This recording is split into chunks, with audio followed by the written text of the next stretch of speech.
Bonjour, bienvenue. Alors, aujourd'hui, j'aimerais parler d'une notion que j'affectionne particulièrement, à savoir la force majeure. On entend souvent parler de cas de force majeure, mais de quoi s'agit-il concrètement?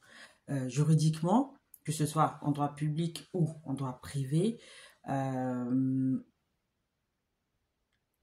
force majeure désigne un événement qui présente trois caractéristiques.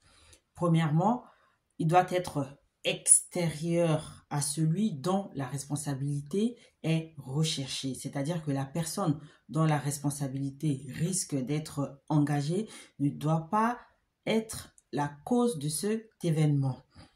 Deuxième caractéristique, il doit être imprévisible par celui dont la responsabilité est recherchée.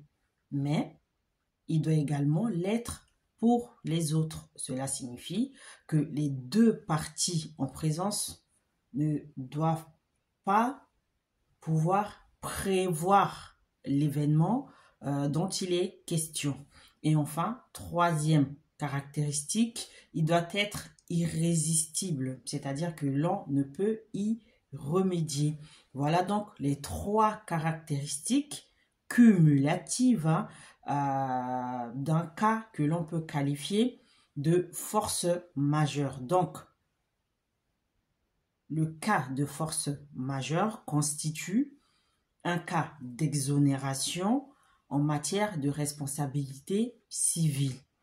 Par ailleurs, en ce qui nous concerne, en l'espèce, c'est-à-dire en droit administratif, il faut savoir que le juge administratif a une conception restrictive de la force majeure. Donc, il ne réserve ce cas d'exonération qu'aux événements de type cataclysme, catastrophe naturelle, ouragan, etc.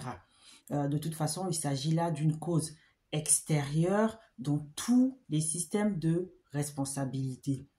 Donc, à titre de rappel, la responsabilité, c'est le fait de répondre de ces actes délictueux devant la justice et d'en subir les conséquences. Donc, cette responsabilité trouve son assise juridique dans le Code civil à l'article 1240, selon lequel, je cite, « Tout fait quelconque de l'homme qui cause à autrui un dommage oblige celui par la faute duquel il est arrivé à le réparer. » Fin de citation. Donc, je vous laisse méditer là-dessus et je vous donne rendez-vous très bientôt pour une nouvelle vidéo. Bye bye.